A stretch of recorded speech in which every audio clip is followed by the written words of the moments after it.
বাংলাদেশ গণ অধিকার পরিষদ, বাংলাদেশ জাতীয় পার্টি, গণসংহতি আন্দোলন, খেলাফত মজলিস একটি করে আসনে স্বতন্ত্র প্রার্থী 7টি আসনে বিজয়ী হয়েছেন। এবং আমরা দেখলাম আজকে শপথ নিয়েছেন প্রথমে বিএনপির প্রার্থীরা শপথ নিয়েছেন, তারপর জামায়াতের প্রার্থীরা শপথ নিয়েছেন, জামায়াত থেকে নির্বাচিত এমপিরা এবং এমপি এবং স্বতন্ত্র সংসদ সদস্যরা শপথ নিয়েছেন। আর এখন আমরা বিকালে আনুষ্ঠানিকভাবে দেখলাম সবার আগে শপথ নিয়েছেন বাংলাদেশের প্রধানমন্ত্রী তারেক রহমান। তিনি বাংলাদেশের 11তম প্রধানমন্ত্রী এবং ঢাকা 17 এবং বগুড়া এই দুইটি আসনে তিনি দুই বেলা খাবি ফ্যান্টাস্টিক নিমক হালাল সল্টেড বিস্কুট। তিনি ঢাকা 17 রেখে বগুড়া 6 আসন কিন্তু তিনি ছেড়ে দিয়েছেন। আমরা নতুন প্রধানমন্ত্রী তারেক রহমানকে অনেকে এখানে অভিনন্দন জানিয়েছেন, বিশেষ করে মন্ত্রী পরিষদ সচিব যিনি নির্বাচনে অনুষ্ঠান পরিচালনা করেছেন, তিনি পরিচালনা করতে করতেই কিন্তু তারেক রহমান শপথের পর তারেক রহমানকে অভিনন্দন জানিয়েছেন। মন্ত্রীরা এসেছেন, শপথ নিয়েছেন, মন্ত্রীদেরকে অভিনন্দন জানিয়েছেন। এখানে সবাই এক ধরনের প্রতিমন্ত্রীদেরও শুভেচ্ছা জানিয়েছেন, অভিনন্দন জানিয়েছেন। এই যে বাংলাদেশের নতুন সরকার এবং বিএনপি নেতৃত্বাধীন তারেক রহমান নেতৃত্বাধীন এই যে নতুন সরকার, তারেক রহমান বাংলাদেশের এখন 11তম প্রধানমন্ত্রী এই যে নতুন সরকার, তারেক রহমান সঙ্গে কাজ করতে চায় দেশ গঠনে, সে আহ্বান তারা জানিয়েছে। এবং আজকে যারা মন্ত্রী হয়েছেন তাদের সঙ্গে আমাদের শপথের আগে কথা হয়েছে, তারাও বলেছেন নতুন দেশ গঠনে সবাইকে নিয়ে তারা কাজ করবেন, যে আস্থা জনগণ তাদের উপর রেখেছে, যে বিশ্বাস তাদের উপর রেখে ভোট দিয়েছে তাদের শেষে, সেই বিশ্বাসের মর্যাদা তারা রাখবেন দেশের মানুষের জন্য কাজ করে। এমন কথা কিন্তু প্রধানমন্ত্রী তারেক রহমানও বলেছেন তিনি যখন নির্বাচনী প্রচারণা ছিলেন সারা দেশে, তখন আমরা তার সঙ্গে সেই নির্বাচনী প্রচারে ছিলাম এবং সেখানে তিনি প্রতিশ্রুতি দিয়েছেন। এখন তার প্রতিশ্রুতি বাস্তবায়নের পালা। এখন এই সংসদ ভবন চত্বরে কিন্তু এক ধরনের সৌহার্দ্যপূর্ণ পরিবেশ। নতুন সরকারের মন্ত্রীরা, প্রতিমন্ত্রীরা এবং অতিথিরা বা বিএনপির। আপনাকে অনেক ধন্যবাদ। আমরা আবার ফিরবো। এর মধ্যে আজকের সেই সকাল থেকে যে অপেক্ষা 3টি বিষয়কে কেন্দ্র করে, তা কিন্তু এর মধ্যে শেষ হয়ে গেছে। আমরা সকাল থেকে দেখেছি বিএনপি, জামাত এবং এনসিপির সংসদ সদস্যরা তারা সংসদ সদস্য হিসেবে শপথ নিয়েছেন। পরবর্তীতে তারেক রহমান তিনি প্রধানমন্ত্রী হিসেবে শপথ নিয়েছেন এবং সবশেষে মন্ত্রী এবং প্রতিমন্ত্রী যারা 49 জন তারা আলাদা আলাদাভাবে শপথ নিয়েছেন এবং গোপনীয়তা রক্ষার আলাদা শপথ নিয়েছেন রাষ্ট্রপতির কাছে। এবং তারপরে আমরা যেটি দেখলাম, তারেক রহমান গণপ্রজাতন্ত্রী বাংলাদেশ সরকারের 11তম প্রধানমন্ত্রী, তিনি তার পরিবার সহ মন্ত্রী পরিষদের সদস্য, সংসদ সদস্যদের নিয়ে সংসদ ভবনে কিন্তু প্রবেশ করতে আমরা তাকে দেখেছি। আজকের এই যেই সংসদ সদস্যদের শপথ এবং তার পরবর্তীতে মন্ত্রীদের যে শপথ, সেই মন্ত্রীদের শপথ দক্ষিণ প্লাজায় যেটি কিছুক্ষণ আগে অনুষ্ঠিত হলো, সেখানে দেশি এবং বিদেশি 1000-এরও বেশি অতিথিদেরকে সেখানে আমন্ত্রণ জানানো হয়েছিল। কানায় কানায় পূর্ণ ছিল আয়োজিত স্থানের এবং সেখানে রাষ্ট্রপতি মোহাম্মদ শাহাবুদ্দিন তিনি মন্ত্রী পরিষদের সদস্যদের শপথ পড়িয়েছেন। আমরা এখানে যেটি দেখতে পাচ্ছি, সংসদ সদস্য নয় এরকম 3 জনকে মন্ত্রিসভায় কিন্তু টেকনোক্র্যাট কোটায় তাদেরকে দায়িত্ব দেওয়া হয়েছে। তার মধ্যে রয়েছেন অন্তর্বর্তীকালীন সরকারের জাতীয় নিরাপত্তা উপদেষ্টা ছিলেন ডক্টর খলিলুর রহমান, তাকে এই মন্ত্রিসভায় টেকনোক্র্যাট কোটায় তাকে মন্ত্রীর দায়িত্ব দিয়ে পররাষ্ট্র মন্ত্রণালয়ের দায়িত্ব দেওয়া হয়েছে। ডক্টর খলিলুর রহমানকে টেকনোক্র্যাট হিসেবে প্রতিমন্ত্রী হয়েছেন আমিনুল হক, যুব ক্রীড়া মন্ত্রণালয়ের দায়িত্ব দেওয়া হয়েছে এবং আমিনুর রশিদ তাকে টেকনোক্র্যাট হিসেবে মন্ত্রী হিসেবে কৃষি মন্ত্রণালয়, মৎস্য প্রাণী সম্পদ মন্ত্রণালয় এবং খাদ্য মন্ত্রণালয়ের দায়িত্ব দেওয়া হয়েছে। অর্থাৎ এখন পর্যন্ত যেটি দেখা যাচ্ছে, 3 জন যারা সংসদ সদস্য নয় তারা মন্ত্রণালয়ের মন্ত্রী হিসেবে জায়গা পেয়েছেন। আজকে অনেকেই যারা বিশ্লেষণ করছিলেন, এরই মধ্যে আমরা দেখেছি যে বড় বড় বেশ কয়েকটি মন্ত্রণালয় এক একজনকে দায়িত্ব দেওয়া হয়েছে এবং অতীতের যে অভিজ্ঞতা সেই হিসেবে যেটি বোঝা যাচ্ছে, পরবর্তীতে এই মন্ত্রণালয় বাড়তেও পারে, অর্থাৎ নতুনকে যুক্ত করা হতে পারে অথবা এই মন্ত্রণালয় রিঅ্যারেঞ্জ করা হতে পারে, পুনর্বন্টনও হতে পারে। সেটি তাদের কর্মদক্ষতা এবং কার্যক্রমের উপরে এবং পুরোটাই প্রধানমন্ত্রী জনাব তারেক রহমানের সদিচ্ছার উপরে বা তার চাওয়া পাওয়ার উপরে অনেকটাই নির্ভর করছে। শুরু থেকেই যেটি আমাদের সহকর্মীরা জানাচ্ছিলেন এবং সেখানে যারা আজকে মন্ত্রী হিসেবে শপথ নিয়েছেন তারা যেমনটা জানিয়েছেন, নতুন প্রধানমন্ত্রী তারেক রহমানের নির্দেশনা অনুযায়ী কোনো রকম সময়ক্ষেপণ নয় এবং যেটি জানা যাচ্ছে আগামীকালকে কিন্তু প্রধানমন্ত্রী তার অফিস কার্যক্রম হিসেবে তিনি সচিবালয়ে যেতে পারেন, সেই বিষয়টি আমরা যতটুকু জানতে পেরেছি। এবং তার আগে অবশ্যই জাতীয় স্মৃতিসৌধে পুরো মন্ত্রী পরিষদের সদস্য যারা তারা সহ সেখানে তারা শ্রদ্ধা নিবেদন করবেন শহীদদের বেদিতে। এরই মধ্যে আমরা যেমনটা খবর পেয়েছি যে এনসিপি নাগরিক পার্টির যে 6জন ছিলেন তারা এই শপথ অনুষ্ঠানে অংশ নেননি, কিন্তু তারা এর আগে শপথ গ্রহণ করেছেন সংসদ সদস্য হিসেবে। এর আগে আমাদের সহকর্মীরা যেমনটা বলছিলেন যে জনাব তারেক রহমান বাংলাদেশের যে রাজনৈতিক ইতিহাস, সেই রাজনৈতিক ইতিহাসে নতুন একটি ধারা গতকালকে এবং তার আগে আমরা দেখেছি যে তিনি যারা বিজিত হয়েছেন, অর্থাৎ এই নির্বাচনে পরাজিত হয়েছেন, দল হিসেবে সরকার গঠন করতে পারেননি, এরকম 3টি দলের প্রধানের বাসায় গেছেন এবং তিনি সেখানে সাক্ষাৎ করেছেন।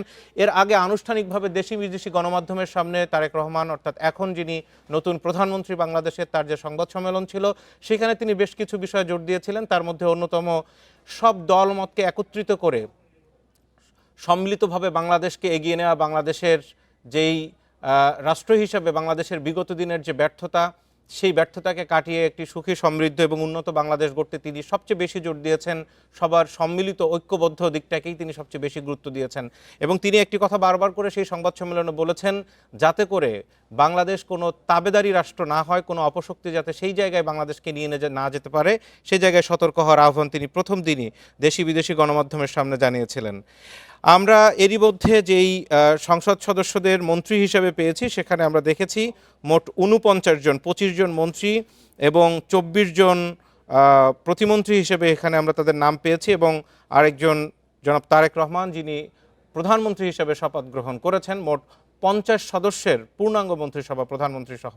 এখনও গুরুত্বপূর্ণ অনেকগুলো পদে বিভিন্ন জনকে দায়িত্ব দিতে হবে, তাদেরকে সেখানে নিযুক্ত করতে হবে। তার ভিতরে সংসদের স্পিকার কে হচ্ছেন, ডেপুটি স্পিকার কে হচ্ছেন, চিফ হুইপ কে হচ্ছেন, সেই বিষয়গুলো কিন্তু এখনও বাকি রয়ে গেছে, যেগুলো পরবর্তী প্রশাসনিক যে কার্যক্রম ধাপ অনুযায়ী সেগুলো সেখানে যে পর্যায়ক্রমে সম্পন্ন হবে এবং সেগুলো আস্তে আস্তে করে নিশ্চয়ই আমরা জানতে পারবো যে কাকে কোন অন্যান্য দায়িত্ব দেওয়া হচ্ছে। আমরা এবার যেটি দেখেছি, বিভিন্ন এলাকা থেকে অভিজ্ঞ এবং যারা একেবারে নতুন হয়েছেন তাদের সংমিশ্রণে কিন্তু এই মন্ত্রণালয় এবার গঠন করা হয়েছে, অর্থাৎ মন্ত্রীদের দায়িত্ব দেওয়া হয়েছে। তার ভিতরে আমরা দেখতে পেয়েছি মানিকগঞ্জ থেকে যিনি সংসদ সদস্য হয়েছেন আফরোজা খানম রিক্তা, তিনি কিন্তু একেবারে প্রথম এমপি হয়ে পূর্ণাঙ্গ মন্ত্রীর দায়িত্ব পেয়েছেন। আমরা দেখেছি প্রতিমন্ত্রী হয়েছেন ব্যারিস্টার পুতুল, তিনি প্রথম এবং খুব সম্ভবত এই সংসদেরই সবচেয়ে সর্বকনিষ্ঠ সংসদ সদস্য তিনি প্রতিমন্ত্রী হিসেবে ডাক পেয়েছেন, তার বাবা মন্ত্রী ছিলেন। এছাড়া আমরা অনেককে দেখেছি যারা এবার প্রথম মন্ত্রী হয়েছেন। ইশরাক হোসেন রয়েছেন, মুক্তিযুদ্ধ বিষয়ক মন্ত্রণালয়ের প্রতিমন্ত্রী হয়েছেন, এবারই প্রথম নির্বাচিত হয়েছেন। আমরা এখানে আরও অনেককেই দেখতে পাচ্ছি, ববি হাজ্জাজ রয়েছেন, নুরুল হক নূর রয়েছেন, যিনি এই বিএনপির যে রাজনৈতিক যে জোট, সেই জোটের অন্যতম সঙ্গী। তিনি কিন্তু এবার শ্রম কর্মসংস্থান মন্ত্রণালয়, প্রবাসী কল্যাণ মন্ত্রণালয়ের দায়িত্ব পেয়েছেন। আমিনুল হক, তিনি নির্বাচিত হতে পারেননি, কিন্তু তিনি এবার যুব ক্রীড়া মন্ত্রণালয়ের প্রতিমন্ত্রী হিসেবে দায়িত্ব পেয়েছেন। এরকম আমরা ব্যারিস্টার কায়সার কামালকে দেখতে পাচ্ছি, ভূমি মন্ত্রণালয়ের প্রতিমন্ত্রীর দায়িত্ব পেয়েছেন। সুতরাং এই যে অভিজ্ঞ এবং একেবারে নতুন তারুণ্যের মিশেলে এবারের এই যে মন্ত্রণালয় হয়েছে, বিশ্লেষকরা বলছিলেন যে যারা একেবারেই নতুন, তাদের অভিজ্ঞ যারা রয়েছেন তাদের কাছ থেকে শেখার রয়েছে। আমরা যদি একটি স্থায়ী কমিটির সদস্যদের দিকে নজর দেই, বিএনপির জাতীয় স্থায়ী কমিটি যারা রয়েছেন তারা কে কোন মন্ত্রণালয় পেলেন, এখানে 5-7 জনকে আমরা দেখতে পাচ্ছি। মির্জা ফখরুল ইসলাম আলমগীর, তিনি স্থানীয় সরকার ও পল্লী উন্নয়ন সমবায় মন্ত্রণালয়ের দায়িত্ব পেয়েছেন। এর আগে আমরা দেখেছি বিএনপি এবং আওয়ামী লীগের বড় দুটি দলের যারা এই মহাসচিব অথবা সেক্রেটারির দায়িত্ব ছিলেন, সাধারণ সম্পাদকের আওয়ামী লীগের, তারা কিন্তু এই মন্ত্রণালয়টি আসলে লিড দিয়েছেন, মন্ত্রণালয়ের দায়িত্ব পালন করেছেন। আমরা দেখেছি এর আগে আব্দুল জলিলকে দেখেছি, তিনি এই মন্ত্রণালয়ে ছিলেন। আমরা দেখেছি এর আগে আব্দুল মান্নান ভূঁইয়াকে দেখেছি, তিনিও স্থানীয় সরকার ও পল্লী উন্নয়ন সমবায় মন্ত্রণালয়ের দায়িত্ব পালন করেছেন। যেমনটা বলছিলাম যে জাতীয় স্থায়ী কমিটি থেকে যারা যে মন্ত্রণালয় পেয়েছেন সেই দিকে যদি একটু নজর দেই, মির্জা ফখরুল ইসলাম আলমগীরের কথা বলছিলাম, আমির খসরু মাহমুদ চৌধুরী অর্থ মন্ত্রণালয়ের দায়িত্ব পেয়েছেন, সালাউদ্দিন আহমেদ স্বরাষ্ট্র মন্ত্রণালয়ের দায়িত্ব পেয়েছেন, ইকবাল হাসান মাহমুদ টুকু বিদ্যুৎ জ্বালানি ও খনিজ সম্পদ মন্ত্রণালয়ের দায়িত্ব পেয়েছেন, হাফিজউদ্দিন আহমেদ বীর বিক্রম মুক্তিযুদ্ধ বিষয়ক মন্ত্রণালয়, আবু জাফর মোহাম্মদ জাহিদ হোসেন মহিলা ও শিশু বিষয়ক মন্ত্রণালয়। আমরা সেটি দেখতে পাচ্ছি যে এই স্থায়ী কমিটির যারা রয়েছেন তাদেরকে এসব মন্ত্রণালয় দেওয়া হয়েছে, কিন্তু এখন পর্যন্ত কয়েকটি নাম যারা অন্য কোনো দায়িত্ব দেওয়া হবে কিনা সে বিষয়টি আমাদের এখনও নিশ্চিত নয়। ডক্টর খন্দকার মোশাররফ হোসেন, রুহুল কবির রিজভী, অনেকেই কিন্তু এখনও তাদেরকে কোনো ধরনের দায়িত্ব আমরা দেখতে পাচ্ছি না। আমরা এই মুহূর্তে আবারও সংসদ ভবন এলাকায় যাব, সহকর্মী নূরে আলম রয়েছেন আমাদের সাথে সরাসরি একেবারে দক্ষিণ প্লাজার সামনে থেকে। নূরে আলম, জানাবেন, শপথ গ্রহণ তো কিছুক্ষণ আগে শেষ হয়ে গেছে, এখন সেখানকার পরিস্থিতি কি?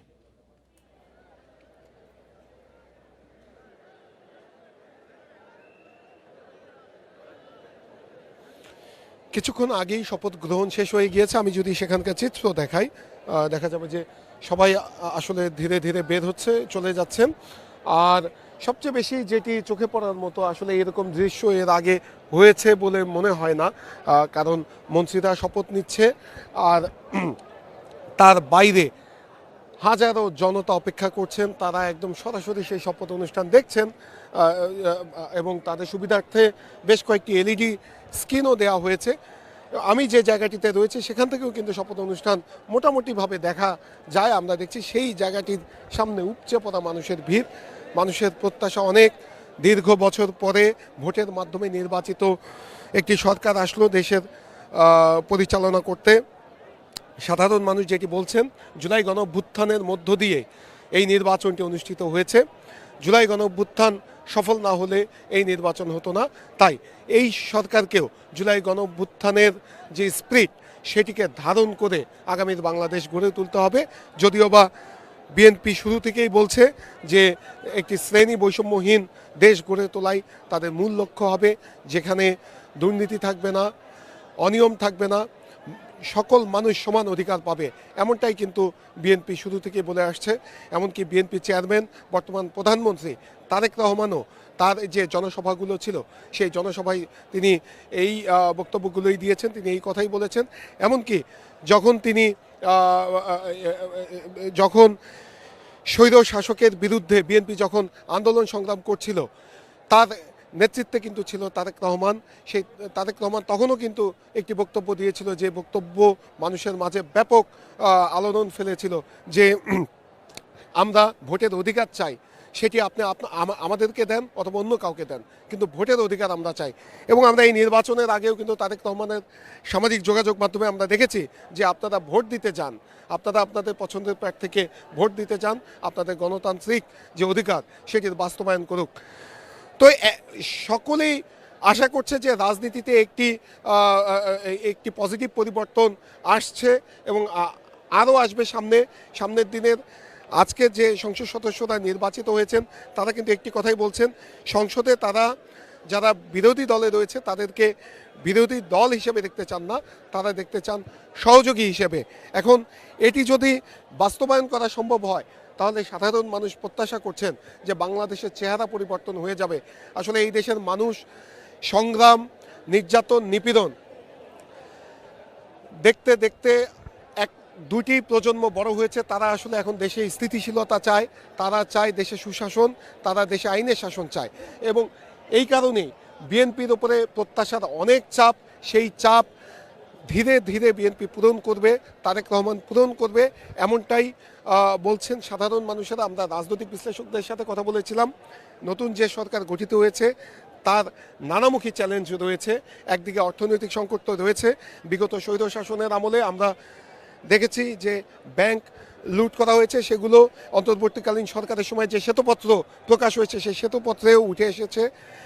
সেই যে ভঙ্গুর অর্থনৈতিক অবস্থা থেকে আবার অর্থনীতিকে চাঙ্গা করা, অর্থনীতিকে গতিশীল করা, আজ যাতে বাংলাদেশে কেউ টাকা পাচার না করতে পারে সেই পথ পুরোপুরি বন্ধ করা, সেজন্য কঠোরভাবে পদক্ষেপ নিতে হবে এই বর্তমান সরকারকে, এমনটা বলছেন বিশ্লেষকরা।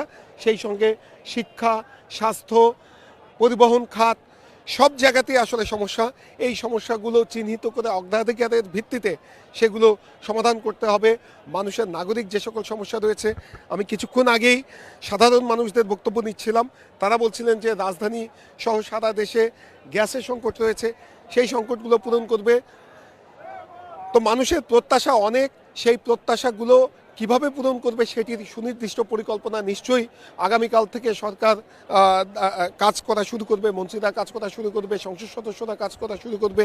তারা সেই বিষয়ে সুনির্দিষ্ট পরিকল্পনা নেবেন এবং বিএনপির যে 31 দফা রয়েছে, বিএনপির যে নির্বাচনী ইশতেহার রয়েছে, সেই ইশতেহারেও কিন্তু একটি গণতান্ত্রিক সুশাসন ভিত্তিক, আইনের শাসন ভিত্তিক রাষ্ট্র গড়ে তোলার জন্য যা যা প্রয়োজন সেটি কিন্তু বিএনপির ইশতেহারেও রয়েছে। সাধারণ মানুষ বলছেন যে ইশতেহার বিএনপি নির্বাচনের আগে ঘোষণা করেছেন, সেই ইশতেহার যাতে আগামী দিনে বাস্তবায়ন করেন। সেই সঙ্গে এই যে নির্বাচনটি হলো, বিএনপি আজকের সরকার পরিচালনার দায়িত্ব পেয়েছেন, এর পেছনে জুলাই গণঅভ্যুত্থানে শহীদদের যেমন আত্মত্যাগ রয়েছে, গত 17 বছর গণতন্ত্রের জন্য যারা লড়াই করেছে, গুম খুনের শিকার হয়েছে, ভোটের অধিকারের জন্য জীবন দিয়েছেন, তাদেরও সংগ্রাম আছে। সেই তারা যে কারণে এই দেশের জন্য এত বছর সংগ্রাম করলেন, একটি বৈষম্যহীন সমাজ গড়ে তোলার জন্য, সেটি বিএনপি বাস্তবে রূপ দেবে এমনটাই প্রত্যাশা করছেন সাধারণ মানুষেরা। সেই সঙ্গে মানুষের মত প্রকাশের স্বাধীনতা থাকবে, বিশ্ববিদ্যালয়গুলোতে উন্মুক্ত প্রতিযোগিতা হবে মত প্রকাশের, যে যার মতো করে থাকবে। আগের যে পরিবেশ ছিল, বিগত 17 বছরে যে পরিবেশ ছিল, সেই পরিবেশ আর কখনো ফিরবে না এমনটাই প্রত্যাশা করছেন। আমরা দেখছি বিএনপি আজকে শুরুর দিনই বেশ কয়েকটি চমকপ্রদ সিদ্ধান্ত নিয়েছে বলে সাধারণ মানুষ বলছেন। প্রথম হচ্ছে শুল্কমুক্ত গাড়ি এবং প্লটের সুবিধা এমপিরা নেবেন না। এটি আসলে ইতিবাচক রাজনীতি এবং বিএনপি যে দেশের জন্য কল্যাণকর রাষ্ট্র হিসেবে এই দেশকে গড়ে তুলতে চায়, সেটির একটি উদাহরণ হিসেবে দেখছেন সাধারণ মানুষেরা এই দুটি বিষয়কে। কারণ আমরা সেই সঙ্গে অনিয়ম দুর্নীতি, মন্ত্রণালয়গুলোতে অনিয়ম দুর্নীতি, সেগুলো একদম কমিয়ে আনা হবে, ধাপে ধাপে কমিয়ে আনা হবে। দুর্নীতির সাথে যারাই জড়িত থাকবে তাদের বিরুদ্ধে কঠোর ব্যবস্থা নেওয়া হবে এমনটাই প্রত্যাশা করছেন সাধারণ মানুষেরা। আমরা যদি দেখাই একটু চিত্র দক্ষিণ প্লাজার, যেখানে শপথ অনুষ্ঠিত হয়েছে, সংসদ সদস্যরা একে অপরের সাথে কথা বলছেন, তারা কুশল বিনিময় করছেন এবং মন্ত্রীদের যে গাড়িগুলো, সেই গাড়িগুলো কিন্তু অপেক্ষা করছে। ধীরে ধীরে তারা এই সংসদ ভবন থেকে বের হবেন। আমরা যতটুকু জানতে পেরেছি, আগামীকাল সকাল 10টায় প্রধানমন্ত্রী তারেক রহমানের নেতৃত্বে নবগঠিত মন্ত্রিপরিষদ এবং সংসদ সদস্যরা তারা জাতীয় স্মৃতিসৌধে শ্রদ্ধা নিবেদন করবেন।